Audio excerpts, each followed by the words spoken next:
क्या आपने कभी सोचा है कि जिंदगी के आखिरी पड़ाव पर जब दुनिया आपसे उम्मीद करना छोड़ देती है तब क्या होता है? जब समाज आपको रिटायरमेंट होम के किसी शांत कोने में बैठा एक बूढ़ा इंसान समझता है जो बस अपनी पुरानी यादों के सहारे जी रहा है। लेकिन क्या हो अगर वही शांत कोना एक ऐसे राज का केंद्र बन जाए जो पूरे शहर को हिला कर रख दे? और क्या हो अगर वो बूढ़े लोग जिन्हें आप कमजोर समझते हैं असल में इतने तेज और शातिर दिमाग वाले हो कि देश की सबसे बड़ी पुलिस फोर्स भी उनके सामने कुछ ना कर पाए। वेल, आज हम आपको एक ऐसी कहानी सुनाने जा रहे हैं। ये कहानी है इंग्लैंड के एक आलीशान रिटायरमेंट विलेज कूपर्स चेस की, जहां हरियाली है, शांति है और सुकून है। लेकिन इस सुकून की चादर के नीचे दबे हैं कुछ ऐसे राज, कुछ ऐसे अनसुलझे कत्ल जिनकी गूंज दशकों बाद भी सुनाई देती है। और इन राजों को सुलझाने का बीड़ा उठाया है चार ऐसे दोस्तों ने जिनकी उम्र तो 70 है पर दिमाग आज भी किसी युवा जासूस से तेज चलता है। सबसे पहले हम मिलेंगे एलिजाबेथ से, जो एक पूर्व जासूस है जिसकी रगों में आज भी रहस्य दौड़ता है। उसके बाद बारी आती है रॉन की, एक पूर्व यूनियन लीडर जिसका गुस्सा और दबंगई आज भी कायम है। फिर आता है इब्राहिम, एक रिटायर्ड मनोचिकित्सक जो इंसानी दिमाग को पढ़ने में माहिर है। और आखिरी में आती है जॉयस, एक सीधी सादी रिटायर्ड नर्स जो हाल ही में इस क्लब से जुड़ी है, लेकिन उसकी नजरें इतनी तेज है कि वो बहुत कुछ देख सकती है। हर गुरुवार को ये चारों एक शांत कमरे में बैठकर पुरानी अनसुलझी कत्ल की फाइल्स पर चर्चा करते हैं। ये उनके लिए बस एक शौक है, दिमाग को तेज रखने का एक तरीका। लेकिन उन्हें क्या पता था कि उनका ये शौक बहुत जल्द एक हकीकत बनने वाला है। एक ऐसा सच जिसमें असली खून बहेगा, असली लाशें गिरेंगी और असली कातिल उनके बीच ही कहीं पर छिपा होगा। तो कुर्सी की पेटी बांध लीजिए, क्योंकि अब जो शुरू होने जा रहा है वो सिर्फ एक मर्डर मिस्ट्री नहीं, बल्कि दोस्ती, प्यार और धोखे की एक ऐसी कहानी है जो आपको आखिर तक अपनी सीट से उठने नहीं देगी। So with all that said, चलिए स्टार्ट करते हैं आज की इस कहानी को।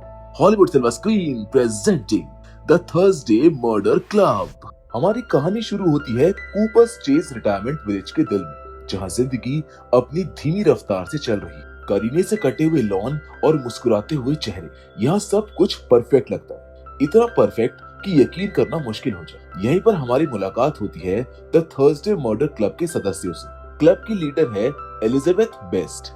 उसकी आंखों में एक ऐसी चमक है जिसे देखकर कोई भी कह सकता है कि इस औरत ने अपनी जिंदगी में बहुत कुछ देखा है। वो ब्रिटिश खुफिया एजेंसी MI6 की एक रिटायर्ड एजेंट है, लेकिन ये बात उसके अलावा कोई नहीं जानता। वो कम बोलती है, लेकिन जब भी बोलती है तो सामने वाले के पास कोई जवाब नहीं होता। उसका दिमाग एक शतरंज के खिलाड़ी की तरह है जो हमेशा 10 कदम आगे की सोचता है। दूसरा सदस्य है रॉन रिची। एक जमाने में वो एक बड़ा यूनियन लीडर था जिसके एक इशारे पर हजारों मजदूर हड़ताल पर चले जाते थे।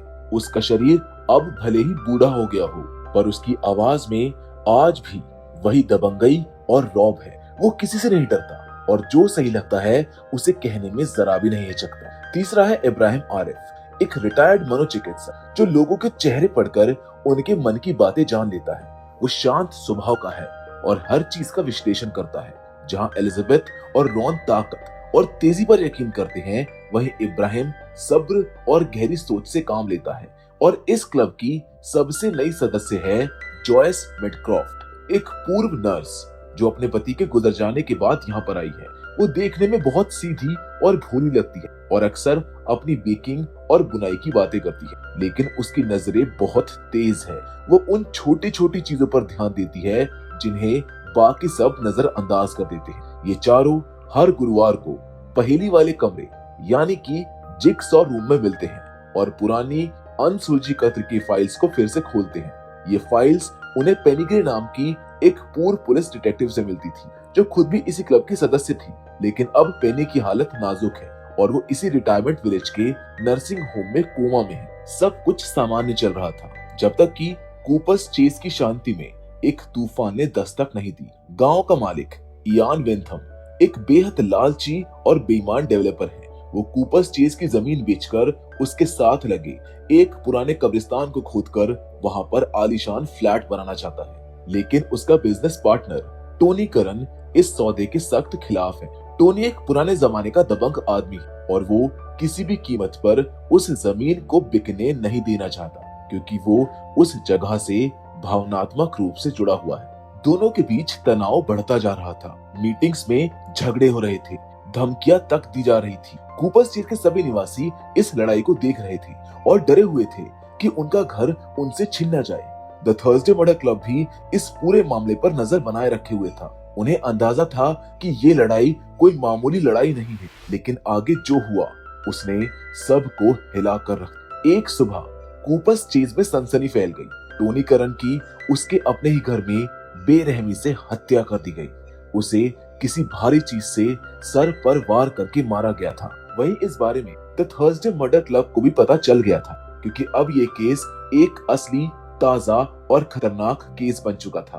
पुलिस की गाड़ियां, चमकती हुई नीली लाल बत्तियां और पीले रंग की टेप ने कूपर्स चेज की शांति को भंग कर दिया था। पुलिस की तरफ से केस की जिम्मेदारी डीसीआई क्रिस हडसन और एक युवा होशियार पुलिस ऑफिसर डोना डी फ्रीटस को सौंपी जाती है। क्रिस एक अनुभवी डिटेक्टिव था, लेकिन अपनी जिंदगी से थोड़ा थका हुआ और परेशान। वहीं डोना नई थी और खुद को साबित करना चाहती थी। अब जांच करने पर पुलिस का पहला शक सीधा इयान वेंथम पर जाता है, क्योंकि जाहिर है टोनी के रास्ते से हटने का सबसे ज्यादा फायदा उसी को था और मोटिव साफ था, जमीन का सौदा। पुलिस पूछताछ करती है, लेकिन उन्हें कुछ भी पता नहीं चलता है। लेकिन एलिजाबेथ और उसकी टीम को ये मामला इतना सीधा नहीं लग रहा था। उनके हिसाब से एक कत्ल कभी भी उतना सीधा नहीं होता जितना वो दिखता है।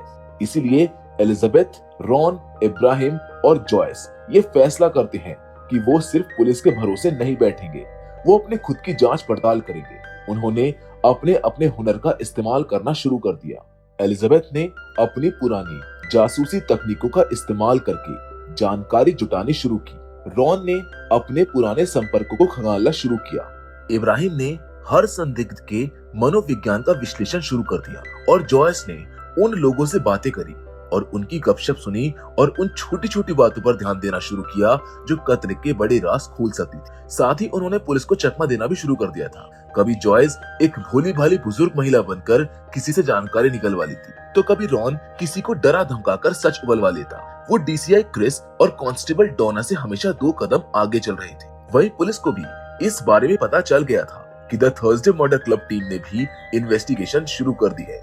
लेकिन पुलिस को पहले ये सब मजाक लगता है कि 4 बूढ़े लोग क्या जासूसी करेंगे, लेकिन धीरे धीरे उन्हें एहसास हो जाता है कि ये चारों कोई आम इंसान नहीं। उनके पास जानकारी, अनुभव और एक ऐसा नजरिया था जो पुलिस के पास भी नहीं था।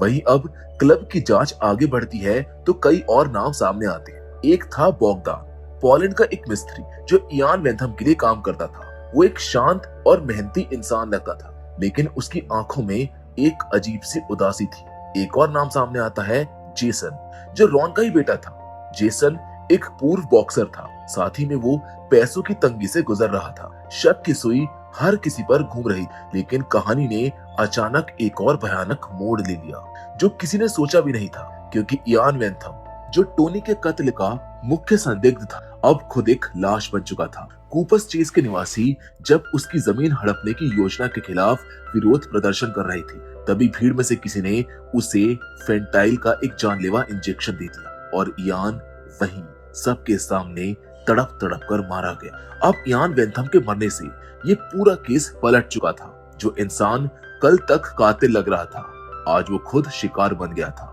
पुलिस के हाथ पांव फूल गए थे, क्योंकि एक कत्ल की गुत्थी सुलझी नहीं थी, जबकि एक और कत्ल हो चुका था। इसका मतलब साफ था कि ये किसी एक इंसान का काम नहीं था, या फिर हो सकता है कि कातिल बहुत ज्यादा शातिर हो।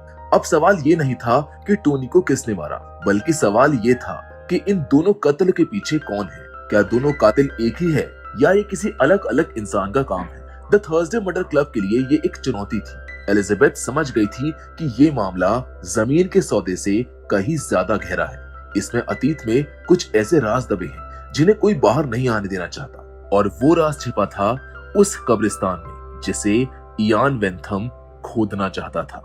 वहीं अब एलिजाबेथ ने अपनी जांच की दिशा बदल दी। उसने उस ठंडे बस्ते में पड़ी फाइल को फिर से खोला जिस पर वो और पेनी काम कर रहे थे, जिसमें 1970 के दशक का एक अनसुलझा कत्ल का जिक्र था। एंजेला ह्यूज नाम की एक लड़की की हत्या हुई थी और शक उसके बॉयफ्रेंड पीटर मर्सर पर था, लेकिन सबूतों के अभाव में पीटर कभी पकड़ा ही नहीं गया और कुछ दिनों के बाद वो खुद भी गायब हो गया। क्या इस पुरानी कहानी का आज के इन कत्ल से कोई लेना देना था? खैर, इसी बीच जब डेवलपर की टीम ने कब्रिस्तान में शुरुआती खुदाई की तो उन्हें एक कंकाल मिला, एक ऐसा कंकाल जिसका कोई रिकॉर्ड नहीं था। वो एक अनाम कब्र में दशकों से दफन था। अब असली खेल शुरू होता है। एलिजाबेथ का दिमाग बिजली की रफ्तार से चल रहा था। एक तरफ 2 ताजा कत्ल और दूसरी ओर दशकों पुराना एक कंकाल। उसने इन तीनों घटनाओं के बीच में एक कड़ी खोजना शुरू कर दिया, एक ऐसी कड़ी जो इतनी बारीक थी कि किसी को नजर नहीं आ रही थी। वहीं अब केस की गंभीरता को समझते हुए एलिजाबेथ और उसकी टीम ने अपनी जांच को 2 हिस्सों में बांट दिया। एक टीम टोनी करन के कत्ल की जांच कर रही थी तो दूसरी टीम इयान बेंथम के कत्ल की। वहीं अब जब परतें धीरे धीरे हटना शुरू होती है तो सच सामने आने लगता है और वो सच किसी के भी होश उड़ाने के लिए काफी था। सबसे पहले पर्दाफाश होता है टोनी करन के कातिल का, और कातिल कोई और नहीं बल्कि वही सीधा साधा दिखने वाला मिस्त्री बॉगदान था। लेकिन उसकी कहानी सुनकर किसी को भी उससे नफरत नहीं होती है, बल्कि उल्टा उससे लोग हमदर्दी करते हैं। दरअसल टोनी करन और उसका एक छुपा हुआ बिजनेस पार्टनर बॉबी टैनर नाम का एक पुराना अपराधी मिलकर एक अवैध धंधा चलाते थे। वो बॉगदान जैसे पूर्वी यूरोप के गरीब मजदूरों को काम का झांसा देकर इंग्लैंड लाते थे और फिर उनके पासपोर्ट जब्त कर लेते थे ताकि वो वापस ना जा सके। वो उनसे बंधुआ मजदूरों की तरह काम करवाते थे। एक दिन बॉगदान की माँ पोलैंड में बहुत बीमार थी और वो आखिरी बार अपनी माँ से मिलना चाहता था। उसने कई बार टोनी से अपना पासपोर्ट वापस मांगा, लेकिन टोनी ने हर बार मना कर दिया। उस रात बॉगदान एक आखिरी कोशिश करने के लिए टोनी के घर गया। दोनों के बीच कहासुनी हुई जो जल्द ही हाथापाई में बदल गई। टोनी ने बॉगदान पर हमला किया और अपनी जान बचाने के लिए बॉगदान में पास में रखी एक भारी चीज उठाकर टोनी के सर पर मार दी। वो उसको मारना नहीं चाहता था, ये सब गलती से हुआ था। दरअसल इस राज के बारे में एलिजाबेथ को उसके पति स्टीफन से पता चला, जो भूलने की बीमारी से पीड़ित है, जो बॉगदान के साथ शतरंज खेलता था। स्टीफन अपनी हर गेम को रिकॉर्ड करता था ताकि वो बाद में अपनी चालों का विश्लेषण कर सके। एक दिन शतरंज खेलते खेलते बॉगदान ने भावुक होकर सारी सच्चाई स्टीफन को बता दी, ये सोचकर कि उसे तो कुछ याद रहेगा ही नहीं। लेकिन वो पूरी बातचीत उस रिकॉर्डर में कैद हो गई और इस तरह एक कत्ल की गुत्थी सुलझ गई। लेकिन दूसरा कातिल अभी भी आजाद था और उसकी कहानी तो और भी ज्यादा चौंकाने वाली और दर्दनाक थी। वहीं एलिजाबेथ अब पूरी तरह से कब्रिस्तान में मिले उस कंकाल और इयान बेंथम के कत्ल पर ध्यान केंद्रित कर रही। उसे यकीन हो गया था कि वो कंकाल किसी और का नहीं बल्कि पीटर मर्सर का है, जो दशकों पहले एंजेला ह्यूज के कत्ल के बाद गायब हो गया था। लेकिन अगर ये पीटर का कंकाल था तो उसे किसने मारा और यहाँ पर क्यों दफनाया? और इस सवाल का जवाब जुड़ा था द थर्सडे मर्डर क्लब की अपनी सदस्य कोमा में पड़ी पेनी ग्रे से। एलिजाबेथ, रॉन और इब्राहिम सीधा नर्सिंग होम जाते हैं, जहाँ पेनी का पति जॉन दिन रात उसकी सेवा में लगा रहता है। वो एक शांत और प्यार करने वाला पति था। एलिजाबेथ सीधे सीधे जॉन से सवाल करती है। उसने अपनी थ्योरी उसके सामने रखी, जिसको सुनकर जॉन टूट गया। उसने जो कहानी सुनाई वो प्यार, इंसाफ और मजबूरी की एक दर्दनाक दास्तां थी। उसने बताया कि सालों पहले जब पेनी एक पुलिस डिटेक्टिव थी तो वो एंजेला ह्यूज के केस को लेकर बहुत जुनूनी थी। उसे पूरा यकीन था कि कातिल पीटर मर्सर ही है, लेकिन पुलिस डिपार्टमेंट के पुरुषवादी रवैये और सबूतों की कमी की वजह से पीटर साफ बच निकलने वाला था। पेनी इंसाफ के इस मजाक को बर्दाश्त नहीं कर पाई। उसने कानून को अपने हाथ में लेने का फैसला किया। इसलिए एक रात पेनी ने पीटर मर्सर को मार दिया और अपने पति जॉन की मदद से उसकी लाश को उसी कब्रिस्तान में दफना, जहां आज कूपस चीज बना है। वो मानती थी कि उसने एक राक्षस को दुनिया से खत्म करके सही काम किया है। ये राज उन दोनों के बीच दशकों तक दफन रहा, लेकिन जब इयान बेंथम ने उस कब्रिस्तान को खोदने का ऐलान किया तो उससे जॉन की दुनिया ही उजड़ गई।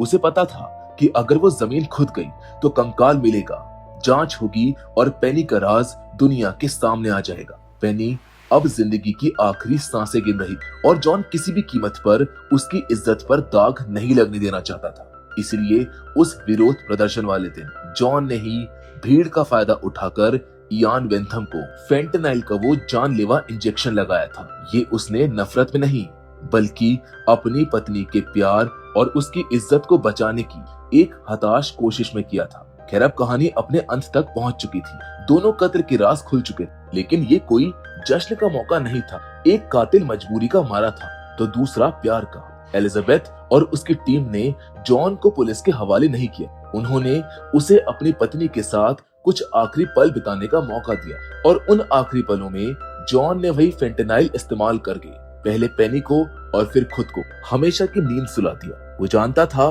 कि अब जेल जाना या एक दूसरे से अलग होने का कोई मतलब नहीं बनता। वो एक साथ जिए थे और एक साथ ही इस दुनिया से चले जाए। तो ये थी कहानी द थर्सडे मर्डर क्लब की, एक ऐसी कहानी जो हमें बताती है कि कानून और इंसाफ हमेशा एक ही सिक्के के दो पहलू नहीं होते। कभी कभी जिंदगी आपको ऐसे मोड़ पर लाकर खड़ा कर देती है जहां सही और गलत के बीच की लकीर धुंधली पड़ जाती है। जॉन और पेनी की कहानी का एक दुखद अंत था, लेकिन उनकी प्रेम कहानी अमर थी। बॉगदान को अपने किए की सजा मिली, लेकिन उसकी मजबूरी को भी समझा गया और कूपर्स चेज यानी कि एलिजाबेथ ने अपने जासूसी और शातिर दिमाग का इस्तेमाल करके उस तीसरे छिपे हुए पार्टनर बॉबी टैनर को ब्लैकमेल किया और उसको मजबूर कर दिया कि वो कूपर्स चेज को हमेशा के लिए सुरक्षित रखे। एंड में द थर्सडे मर्डर क्लब ने सिर्फ कत्ल की गुत्थियां ही नहीं सुलझाई बल्कि अपने घर को भी बचाया। जॉयस को आधिकारिक तौर पर क्लब का सदस्य बना लिया गया। चारों दोस्त एक बार फिर से उस पहेली वाले कमरे में बैठे थे, लेकिन आज उनकी दोस्ती पहले से कहीं ज्यादा गहरी थी, जिसके साथ ये कहानी यहीं पर खत्म हो जाती है। तो दोस्तों, ये कहानी हमें सिखाती है कि उम्र सिर्फ एक नंबर है। जोश, जुनून और जिंदगी जीने की चाहत किसी भी उम्र में कम नहीं होती। एलिजाबेथ, रॉन, इब्राहिम और जॉयस ने दुनिया को दिखा दिया कि जिन्हें समाज बूढ़ा और बेकार समझकर छोड़ देता है, उनके अंदर भी एक आग होती है। एक ऐसी आग जो ना सिर्फ राजों को जलाकर राख कर सकती है बल्कि दोस्ती की रोशनी को भी हमेशा जलाए रख सकती है। ये कहानी है दोस्ती की जो हर मुश्किल में साथ खड़ी रहती है।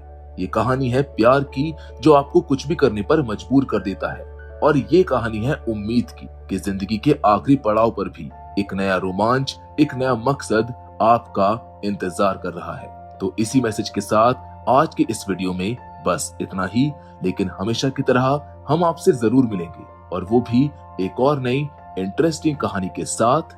पर तब तक के लिए धन्यवाद।